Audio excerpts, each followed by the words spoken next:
He woke up to the sound of his daughter crying. Not the scared crying from the boat. Not the desperate crying from the ship. This was different. Softer. Relieved. Appa? Nana's voice trembled. Appa, can you hear me? Sang-woo tried to open his eyes. Failed. Tried again. The light was blinding. Everything was blinding. Pain radiated through his body like fire, concentrated in his back, his shoulder, his side. But he was alive. He's waking up. Jae-won's voice, somewhere nearby. Get the doctor. Now. Footsteps. Rushing. Beeping machines. The smell of antiseptic and desperation. Sang-woo forced his eyes open fully. White ceiling. Hospital room. His brother's worried face hovering above him. And beside the bed, clutching his hand like she'd never let go, Nana. Her curly black hair was tangled. Her wide eyes were red from crying. But she was alive. She was safe. Princess. His voice came out as a ragged whisper. You're okay. You saved me, Appa. Tears streamed down her cheeks. You saved me and then you fell asleep and you wouldn't wake up and I was so scared. How long? He looked at Jae-won. How long was I out? His brother's expression was grim. 3 days. 3 days. Amma. Kofi. Sang-woo tried to sit up and immediately collapsed back, gasping in agony. His body refused to cooperate. 3 bullets. 3 holes in him. 3 days of his wife and son in enemy hands. Where are they? He grabbed Jae-won's arm with whatever strength he had left. Where did Tanaka take them? We're working on it. Tracking the helicopter's flight path. Cross-referencing Obsidian facilities. We'll find them. 3 days. Sang-woo's voice cracked. They've had Amma and Kofi for 3 days. Do you know what Tanaka said he would do? The extraction? The testing? Jae-won looked away. He knew. I need to move. I need to. Sang-woo tried to rise again and nearly blacked out from the pain. Hyung-nim, you almost died. The surgeon spent 9 hours putting you back together. If you try to move now, you'll tear every stitch and bleed out before you make it to the door. Then what am I supposed to do? Lie here while they, his voice broke completely. While they hurt my wife? Drain my son? Nana climbed onto the bed, carefully avoiding his wounds, and pressed herself against his good side. Her small hand found his. Don't die, Appa. Please don't die. You promised. He looked at his daughter. His miracle. The child he'd saved at the cost of everything else. And he made another promise. I'm not dying, princess. And I'm going to bring Amma and Kofi home. He looked at Jae-won. Whatever it takes. Whatever it costs. I'm bringing them home. But first, he had to heal. Hey lovelies, welcome to the part 4 of this amazing series. If you are yet to watch the first 3 episodes, kindly check the channel and watch it. Trust me, you do not want to miss any minute. Click that subscribe button now to be a part of this lovely community and enjoy top-notch storytelling. Drop a comment so we can bond better. Now let's dive into the finale. The doctor said 6 weeks minimum before he could walk properly. Mr. Choi, if you push yourself too hard, you'll tear the sutures. You could bleed internally and die before we could save you. Sang-woo looked at the doctor with dead eyes. My wife and son are being tortured right now. Every hour I spend in this bed is an hour closer to their death. I understand, but... No. You don't understand. He grabbed the bed rail and pulled himself upright despite the screaming agony in his wounds. My daughter is sitting in that chair, waiting for me to bring her mother home. I'm not going to tell her I couldn't do it because I was too weak to get out of bed. Nana watched from the corner, her small face pale with worry but fierce with hope. Appa's going to save Amma, she said quietly. He always saves us. Day 2, Sang-woo walked 10 steps before collapsing. Day 3, he made it to the door.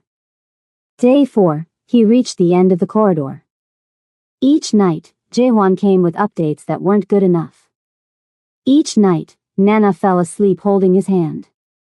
Each night, Sang-woo stared at the ceiling and imagined what Tanaka might be doing to his wife and son. The images kept him awake. The rage kept him moving. On day 5, he ripped out his 4 and demanded his clothes. You'll die, the doctor said. Maybe. But at least I'll die trying to save them. Then Kwon's widow walked through the door. And everything changed. She stood in the doorway of his hospital room, thin and pale, dark circles under her eyes. Her children weren't with her, they were with relatives, trying to recover from their own trauma. Mrs. Kwon. Sang-woo tried to bow from his position on the bed. I'm sorry. For everything. Your husband. My husband died trying to protect your family. Her voice was hollow but steady. Obsidian killed him because he wouldn't betray you again. I know. And I'm not here for apologies. She stepped into the room, closing the door behind her. I'm here because my husband kept secrets. Insurance, he called it. Information he gathered during his time feeding intel to Yoonji and the Jade Tigers. Sang-woo straightened despite the pain. What kind of information? Obsidian facility locations. Security protocols. The real identity of Director Tanaka. She pulled a flash drive from her pocket. Kwon knew that one day, you might need to burn them to the ground. He collected everything he could before he cut ties with them. Why didn't he tell me? Because he was ashamed. Of what he did. Of how he betrayed you. Her eyes glistened with tears. But he loved you, Dragon. Like a brother. And he wanted to make it right. She placed the flash drive on the bedside table. Make it right for him. Destroy the people who killed my husband. Who took your wife. Who hurt your daughter. Her voice hardened to steel. Make them pay. Then she was gone. Sang-woo stared at the flash drive. Kwon's final gift. His path to vengeance. The intelligence was better than anything they'd gathered before. Facility locations across Asia. Security protocols for each site. Personnel files. Financial records. And most importantly, Tanaka's primary base of operations. An island. Private. Off the coast of Indonesia. A converted research facility that served as Obsidian's global headquarters. This is where he would take them, Jae-won said, studying the satellite imagery. Maximum security. Medical facilities for the extraction. Far enough from any government to operate with impunity. How many men does he have? On the island? Maybe 100. Plus scientific staff, support personnel. Jae-won shook his head. This isn't like the ship. We can't sneak in with 15 men. This would require an army. Then we get an army. How? We've lost half our forces. The Jade Tigers are destroyed. Who else is going to? Everyone Tanaka has ever wronged. Sang-woo pulled up the files on his tablet. Look at this. Obsidian has been operating for decades. They've stolen from Yakuza families in Japan. Kidnapped children from triad leaders in Hong Kong. Murdered competitors across Southeast Asia. You want to unite crime families against Obsidian? I want to offer them what they all want. Revenge. And a piece of Obsidian's considerable assets once we burn them down. Jae-won was quiet for a long moment. That would take days to arrange. Weeks, maybe. Alma and Kofi don't have weeks. Then what's your plan? Sang-woo looked at the satellite image of the island. The compound. The landing strip. The docks. I go in first. Alone. That's suicide. No. That's a distraction. He zoomed in on the facility layout. Tanaka wants me. He's been hunting my family because of what Alma means to me, what our children represent. If I walk onto that island alone, he won't kill me immediately. He'll want to gloat. To break me. To make me watch. His voice caught. He couldn't finish the sentence. While you're keeping him occupied, I bring the Alliance forces in through the docks, Jaehwan said slowly, understanding forming. Hit them from behind while their attention is on you. You'd have maybe 30 minutes. 45 if I can stretch it. And what happens to you in those 30 minutes? Sang-woo didn't answer. He didn't need to. But there was one more piece of the plan. One more person who might tip the scales. On day 7, against doctor's orders, Sang-woo checked himself out of the hospital. His wounds were far from healed. Every movement sent spears of pain through his body. But he couldn't wait any longer. He left Nana with trusted guards, the few he had left, and drove to the prison. Yoonji was waiting in the visiting room when he arrived. She took one look at his pale face, his careful movements, and shook her head. You should be in a hospital. I should be a lot of things. He sat across from her slowly, hiding the agony the movement caused. But right now, I need to be on an island in Indonesia, killing the man who took my wife and son. You found them? Kwon left me a gift. Everything I need to locate Tanaka's headquarters. He leaned forward. But I need more than location. I need inside knowledge. Someone who understands how Obsidian thinks. How Tanaka thinks. Yoonji studied him. You want me to help you plan the assault? I want you to come with me. Silence. Long and heavy. I'm in prison, Sang-woo. In case you hadn't noticed. I've already made arrangements. Early release, conditional on your cooperation with an ongoing criminal investigation. He smiled grimly. Turns out the government is very interested in bringing down an international criminal organization that's been operating on their soil. And after? If we survive? Freedom. Real freedom. Your record cleared. A chance to start over. He held her gaze. The chance you said you wanted. To be more than your worst moment. Yoonji looked down at her chained hands. Why me? After everything I did to you? To your family? Because you know Obsidian. Because you hate Tanaka as much as I do. Because, he paused, choosing his words carefully. Because I believe people can change. You helped me find the ship. You gave me information that saved my daughter's life. That means something. It doesn't erase what I did before. No. But it might balance the scales. He stood slowly, wincing. I'm leaving for Indonesia in 48 hours. With or without you. But I'd rather have you watching my back than wondering if I made a mistake trusting you. He walked toward the door. Sang-woo. He paused. I'll do it. But not for freedom. Not even for redemption. Her voice was quiet. For your daughter. For the child I helped put in danger. If I can save her mother and brother, maybe I can finally sleep at night. He nodded once. 48 hours. Be ready. The cargo ship rocked gently in international waters. Inside, 3 of Asia's most dangerous crime lords sat at the same table. They should have been killing each other. Instead, they were listening to a half-dead Korean man explain why they needed to work together. You want us to attack a fortified island. Yamamoto spoke first, a weathered Japanese man in his 60s, traditional tattoos visible beneath his suit. For what? Revenge?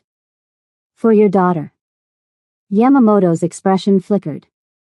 Pain beneath the stone. She disappeared 3 years ago. Taken by obsidian. You think she's still alive? I don't know. But I know she's not the only one. Sang-woo slid a folder across the table. 17 children from Yakuza families. 23 from triad leadership. Dozens more from syndicates across Asia. All gone. All taken to the same place. Mrs. Chin picked up the folder. She was sharp-eyed, elegant, running Hong Kong's largest trafficking network. Her fingers stopped on a photograph. My nephew. He vanished 2 years ago. Obsidian's Island. They're all there. Or they were. Sukarno leaned forward, massive, gold-toothed, permanently scowling. Why should we trust you, dragon? You're half dead and desperate. Maybe this is a trap. If I wanted you dead, I'd wait until you killed each other. That's what you do, isn't it? Sang-woo met each of their eyes. But Obsidian has been playing us all. Stealing our children. Murdering our people. Using our blood for their experiments. He stood slowly, painfully. Tomorrow, I'm walking through the front door of Tanaka's compound. Alone. I'm going to keep him distracted while you hit him from every direction. And when it's over, we divide the assets and go our separate ways. And if you fail? Then you lose nothing. I'm the one taking all the risk. Silence. Heavy and calculating. Then Yamamoto nodded. For my daughter. Mrs. Chin followed. For my nephew. Sukarno grinned, gold teeth gleaming. For profit. And a little bit of revenge. The alliance was formed. 3 crime families. 1 common enemy. And a half-dead mafia boss leading the charge. If you're still watching, you're part of this family now. Hit that subscribe button if you haven't already. Part 4 is about to get intense. Tomorrow, they would go to war. That night, Sang-woo couldn't sleep. He stood on the deck of the cargo ship, staring at the dark ocean, thinking about Alma. Wondering if she was still alive. If Kofi was still alive. If he would reach them in time. 7 days. They'd been in Tanaka's hands for 7 days. You should rest. Yunji appeared beside him, dressed in tactical gear they'd acquired for her. Tomorrow will be. I know what tomorrow will be. He didn't look at her. I've been preparing for it my whole life. Have you? To die, you mean? To do whatever it takes. He finally turned to face her. Alma used to ask me the same thing. If I was prepared to give up everything for my family. I always said yes. But I don't think I really understood what that meant until now. And what does it mean? It means walking into that compound tomorrow knowing I probably won't walk out. It means letting Tanaka do whatever he wants to me while my brother brings the cavalry. His voice caught. It means my daughter might grow up without a father. But at least she'll have her mother. Yunji was quiet for a long moment. You really love them. I never understood it before. I thought your love for Alma was just, I don't know. Obsession. The way men like us possess things. Men like us? Broken people. People who take what they want because they don't know how to ask for it. She looked out at the ocean. But watching you now, I see something different. You'd actually die for them. Not just kill, die. Wouldn't you? For someone you loved? Yunji smiled sadly. I've never loved anyone that much. I thought I loved you, once. But it was just obsession. Jealousy. The need to have what someone else had. And now? Now I just want to feel something real. Even if it's only for a moment. She straightened. Get some sleep, Sang-woo. Tomorrow, I'll watch your back. I'll help you save your family. And if we both survive, maybe that can be the start of something better. She walked away. And Sang-woo stood alone with the ocean and his thoughts, waiting for dawn. The island appeared through the morning mist like something from a nightmare. A volcanic cone rising from the sea, covered in dense jungle, with a modern compound sprawling across its northern face. Landing strips. Helipads. Guard towers. A fortress designed to be impenetrable. Sang-woo's boat approached alone. The Alliance forces were positioned around the island, hidden, waiting for his signal. Jae-hwan commanded the main assault team. Yamamoto's men would hit the eastern dock. Chen's forces the western. Sukarno's boats formed a blockade to prevent escape. All Sang-woo had to do was keep Tanaka busy long enough for them to breach. Approaching vessel. The radio crackled with a guard's voice. Identify yourself or be destroyed. Sang-woo picked up the transmitter. Tell your director that the Dragon of Gangnam is here. Alone. To negotiate for his family. Static. Then, hold position. He waited. 10 minutes. 20. Then the radio crackled again. Proceed to the main dock. Any weapons will be confiscated. Any resistance will result in immediate execution of the prisoners. Prisoners. Alive. They were still alive. Sang-woo let out a breath he didn't know he'd been holding. Understood. Approaching now. The dock was lined with armed guards. They pulled Sang-woo from his boat, stripped him of his weapons, patted him down thoroughly. He let them. Every minute they spent on him was a minute his forces were getting into position. They found the wire. The earpiece. Ripped them out and crushed them underfoot. The dragon comes crawling, the guard captain sneered. Not so fearsome now, are you? Sang-woo said nothing. They marched him up the dock, through security checkpoints, into the compound itself. Clean white corridors. Laboratories visible through glass walls. The same sterile horror he'd seen on the ship, but larger. More permanent. This was where Obsidian had been operating for decades. How many people had suffered here? How many had died? They brought him to an elevator. Down. Deep beneath the island's surface. When the doors opened, Director Tanaka was waiting. He looked exactly as Sang-woo remembered, silver-gray hair slicked back, cold calculating eyes, expensive suit despite the clinical surroundings. But there was something different in his expression now. Triumph. Absolute certainty that he had won. Mr. Choi. Tanaka smiled. Welcome to my home. I must admit, I didn't expect you to simply walk in. Where's my wife? Where's my son? Direct as always. I appreciate that about you. Tanaka gestured for the guards to bring him forward.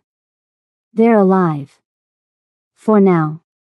Your wife has proven remarkably resilient. She survived treatments that would have killed lesser subjects. And your son. His eyes glittered. Your son is extraordinary. The concentration of genetic markers in his blood is unlike anything we've ever seen. If you've hurt them. You'll what? Kill me? Tanaka laughed. Look at you. Barely standing. Pale as death. My doctors told me about your injuries. You should have died on that ship. The fact that you're here at all is either incredible determination or incredible stupidity. Take me to them. In time. First, I want you to understand something. Tanaka began walking, gesturing for the guards to bring Sang-woo along. Do you know why I've spent my life hunting bloodlines like your wife's? Why Obsidian has existed for centuries? I don't care. You should. Because this is bigger than you, Mr. Choi. Bigger than your family. Bigger than revenge. They passed through a laboratory where scientists worked at stations filled with blood samples and genetic data. Human beings are flawed. Weak. Broken. Disease, mental illness, aging, we're slaves to our genetics. But your wife's bloodline represents something else. The potential for true healing. Not treating symptoms, but rewriting the code itself. You're insane. I'm a visionary. Tanaka stopped at a window overlooking a larger lab below. Look. Sang-woo looked. And his heart shattered. Alma was strapped to a table, unconscious, IVs running from her arms. She was pale. Too pale. Thin in a way that spoke of days without proper food or care. And beside her, in a smaller apparatus, was Kofi. His infant son. 18 months old. Tiny and helpless and connected to machines that were slowly draining his blood. You see, your wife's genetic markers are remarkable. But your son, Tanaka smiled. Your son is a miracle. The healing factors in his blood are the purest we've ever encountered. One child could provide enough material to develop treatments for every disease known to mankind. He's a baby. Sang-woo's voice was barely human. He's a baby and you're killing him. I'm advancing science. Tanaka turned away from the window. But I'm not unreasonable. I brought you here because I want to offer you a choice. What choice? Leave now. Walk away. Take your older daughter and disappear. Build a new life somewhere far from here. Tanaka's eyes were cold. In exchange, I keep your wife and son. Their sacrifice will save millions of lives. A worthy trade, don't you think? Sang-woo stared at him. Then he laughed. Not a sane laugh. Not a controlled laugh. The laugh of a man who has finally confronted the limits of human evil and found them wanting. You think I'd leave them? You think there's any version of reality where I walk away while you murder my wife and son? I think you're a survivor. A pragmatist. Your daughter needs a father. My daughter needs her mother. Sang-woo's voice dropped to something cold and dark. And her brother. And a father who keeps his promises.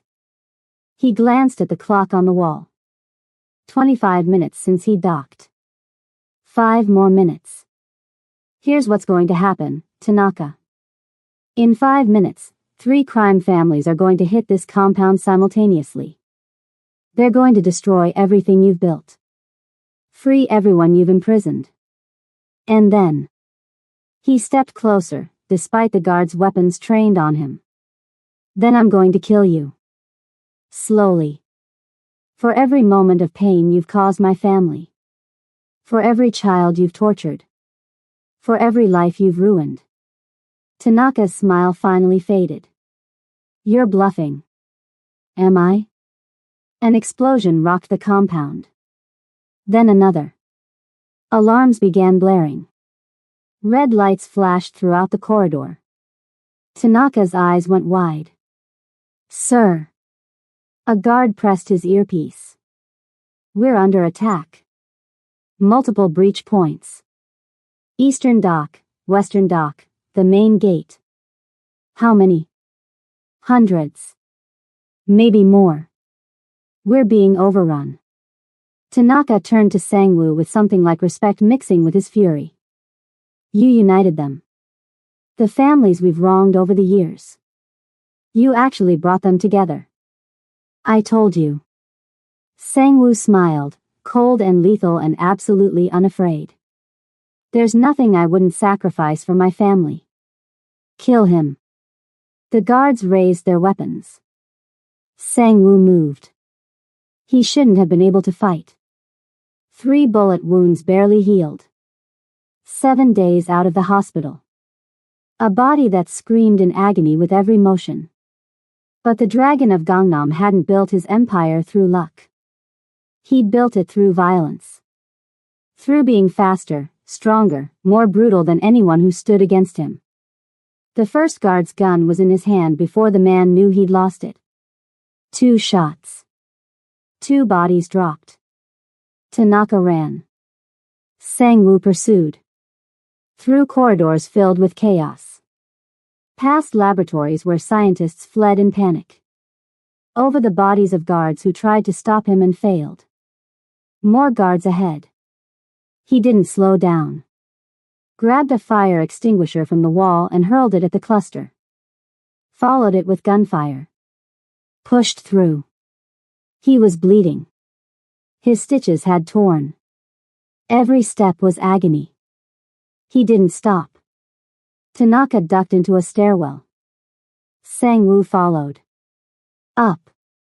1 floor. 2. 3. They emerged onto a rooftop helipad. A helicopter was warming up, rotors spinning. Tanaka sprinted toward it. Sang-woo shot the pilot through the windshield. The helicopter's engine whined and died. The rotors slowed. Tanaka froze. Turned. Faced the man he'd been hunting for so long. It's over, Tanaka. Is it? Tanaka reached into his jacket and produced a small device. This is a dead man's switch. If I release it, explosives throughout the lower levels detonate. Your wife, your son, and hundreds of prisoners, all dead. Sang-woo stopped. You're lying. Am I? I built this facility, Mr. Choi. Every room, every corridor. Did you think I wouldn't prepare for the possibility of exactly this scenario? The sounds of battle echoed from below. Gunfire. Explosions. Screaming. Your forces are winning. I'll grant you that. But even if they take the entire compound, I can still take everything from you with a single button. Sang-woo's gun never wavered. But his hand trembled. His wife. His son. What do you want? I want to walk out of here. Get on a boat. Disappear. Tanaka's smile returned. You can have your family. You can have this island. But I go free. No. No. Tanaka laughed. You'd let your wife and son die for revenge? I'd let you think that. Sang-woo's voice was calm. Too calm. But here's the thing, Tanaka. While you were gloating, while you were explaining your grand plan, my people weren't just attacking the surface. They were also evacuating the prisoners. Tanaka's smile froze. That's impossible. My men are dead or dying. And right now, Jae-hwan is carrying my wife and son to a boat. Sang-woo stepped forward. Your dead man's switch is useless. There's no one left to kill. You're lying. Am I? Tanaka looked at the device in his hand. Then at Sang-woo. Then at the stairwell door, where smoke was beginning to rise. He pressed the button. Nothing happened. I had Yunji disable your explosives hours ago. While you were focused on me, she was already inside the compound. Sang-woo smiled, and there was nothing human left in it. She knows obsidian systems. Your security protocols. Your fail-safes. Because she worked with your people for 2 years. Yunji. The girl from the Jade Tigers? Tanaka shook his head. She's in prison.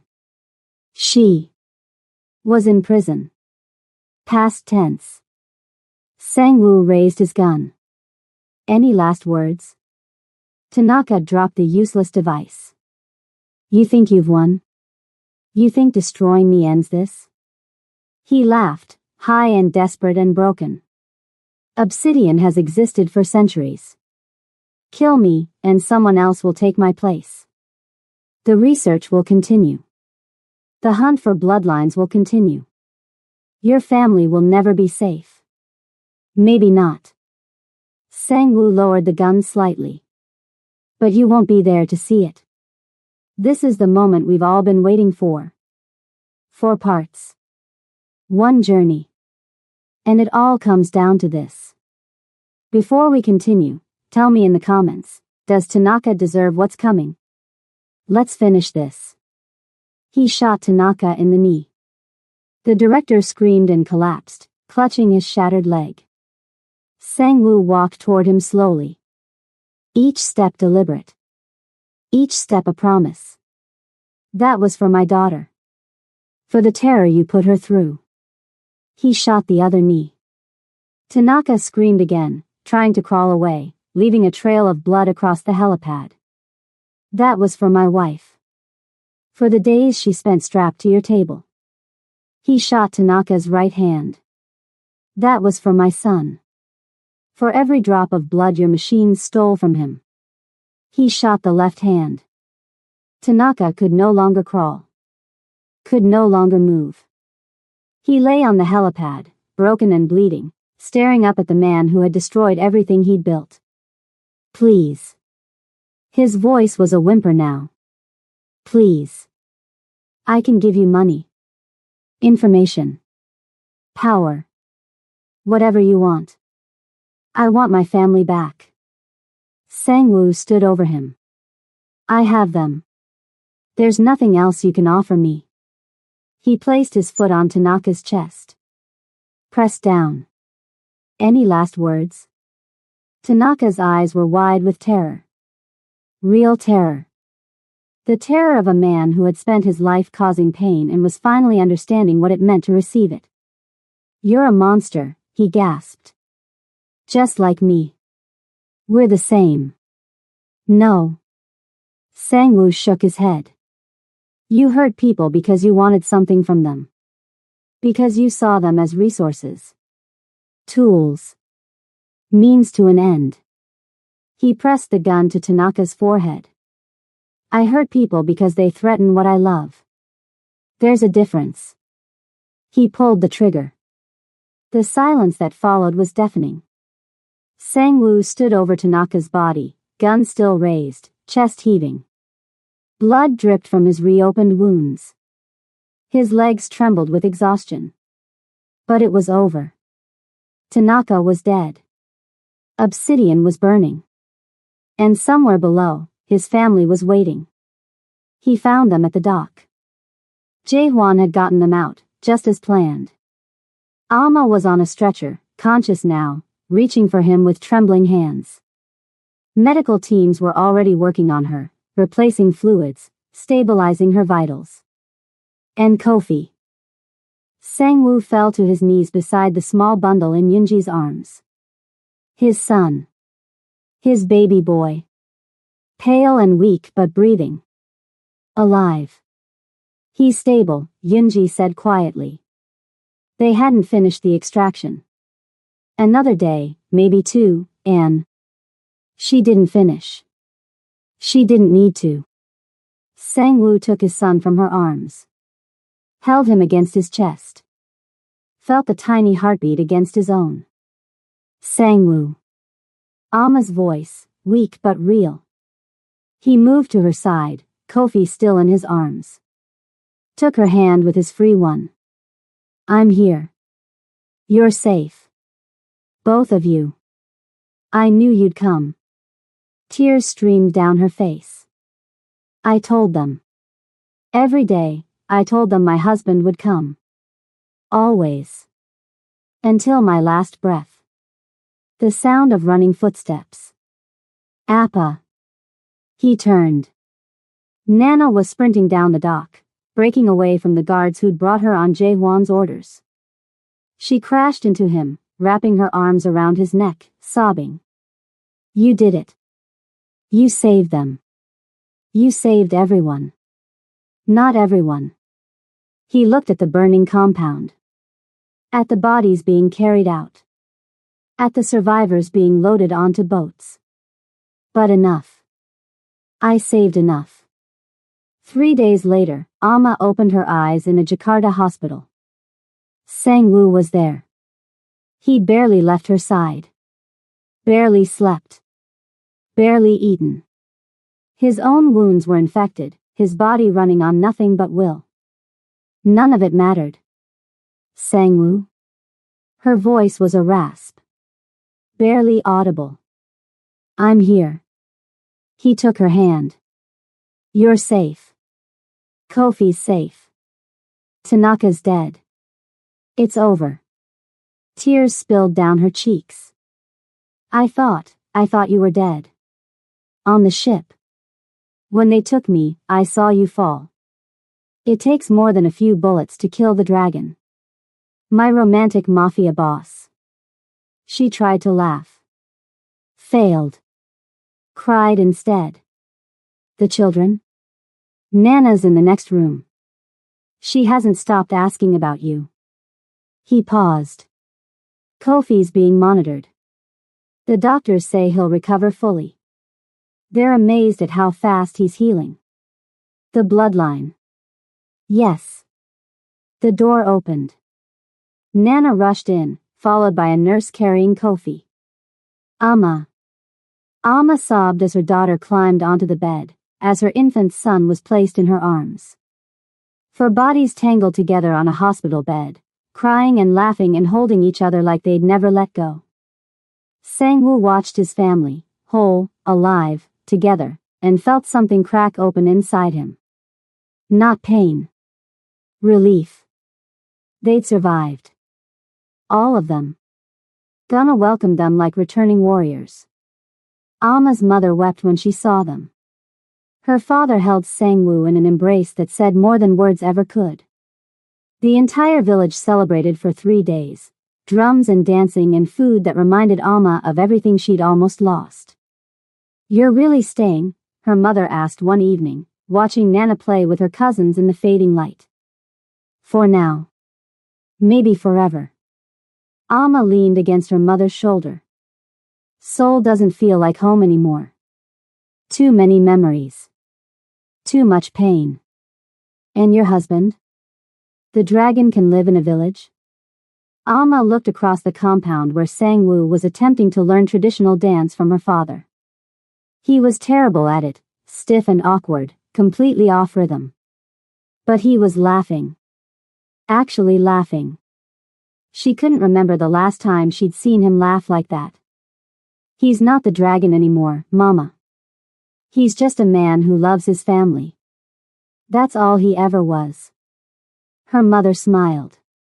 That's all any good man is. Yoonji visited once. She came to Gunna 3 months after the rescue, bearing gifts for the children and apologies that Amma accepted with grace. I never properly thanked you, Amma said as they sat on the porch, watching Sang-woo play with the children in the yard. For helping him find us. For disabling those explosives. It was the least I could do. After everything Yoonji shook her head. I can't undo what I did. The pain I caused. But maybe I can build something better. What will you do now? There's an organization. They help people who were trafficked, experimented on, used like we used others. Yoonji smiled sadly. I'm going to work with them. Try to save some of the people I couldn't save before. Redemption. Something like that. Yoonji looked at Sang-woo, now carrying both children on his shoulders, their laughter echoing across the compound. Take care of him. He's a good man beneath all the violence. I know. I always knew. Yoonji left that afternoon. And somehow, impossibly, Sang-woo felt no hatred when he watched her go. Only peace. People could change. Even the most broken among them. Now, before we reach the ending, I want to hear from you. This story has been a journey, 4 parts, countless emotions, one love story that defied everything. Drop a comment right now telling me what moment hit you the hardest across all 4 parts. I read every single comment. You're not just viewers, you're family. 5 years later. The house was modest by Sang-woo's old standards. Beautiful by any other measure. Korean and Ghanaian architecture blended together. Solar panels on the roof. A garden where Amma grew medicinal herbs. A training area where Sangwoo taught the children self-defense. Nana was 10 now, brilliant and fierce, with her mother's gift emerging stronger each year. She could sense pain in others, ease it with her touch.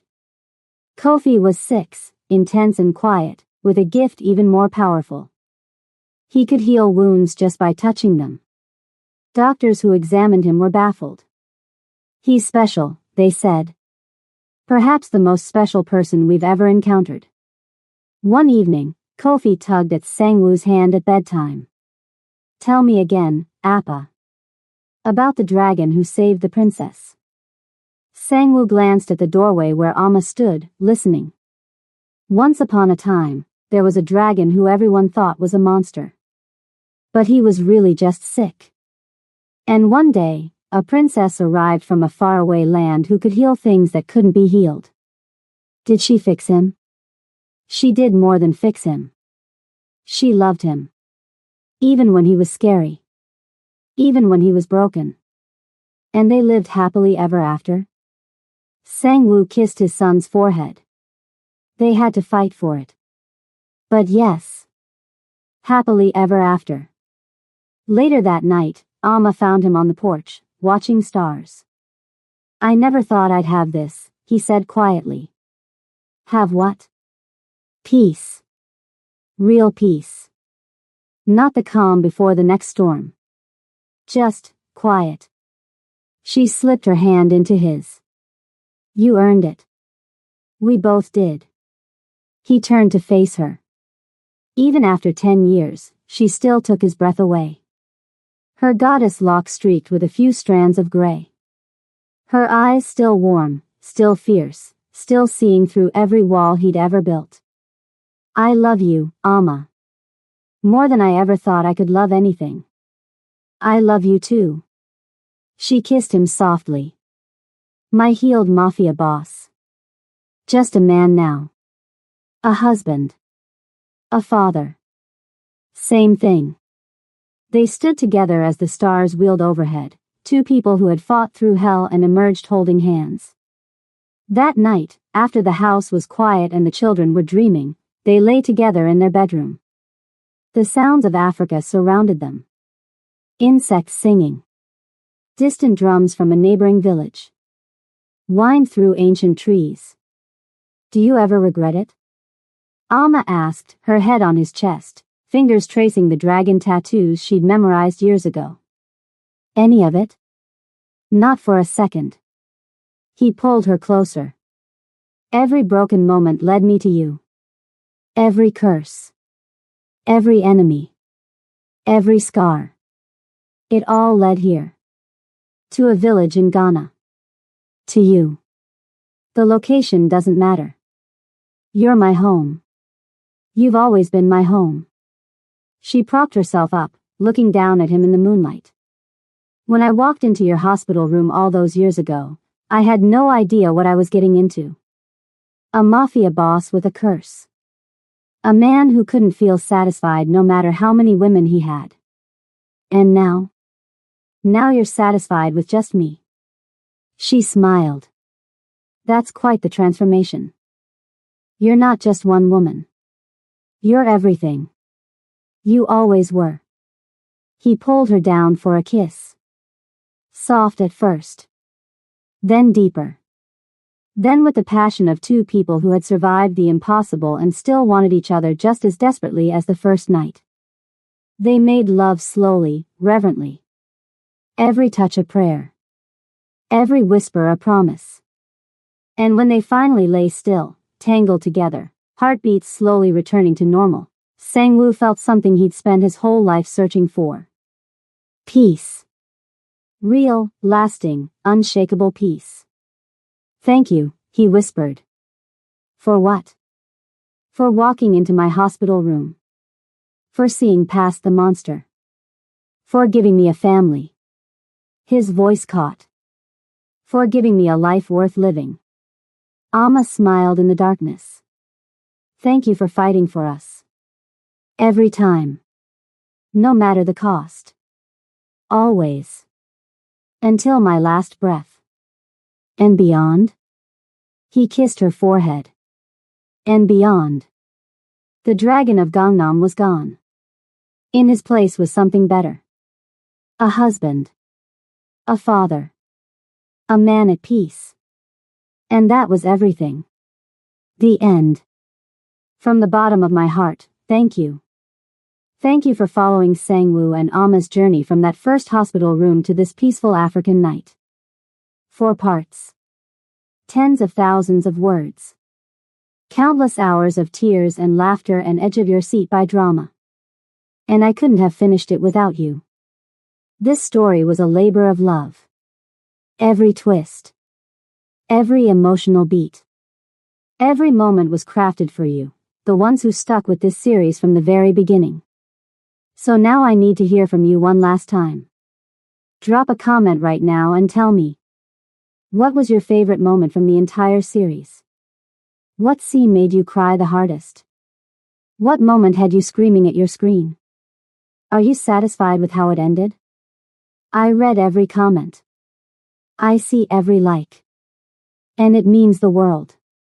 If you haven't already, subscribe to this channel. Because more stories are coming. Different characters. Different worlds. Same heart. Like this video if Sangwoo and Ama's love story touched your soul. Share it with someone who needs to experience this journey. And thank you. Truly. For being part of this community. This isn't goodbye. It's just the beginning. Until the next story.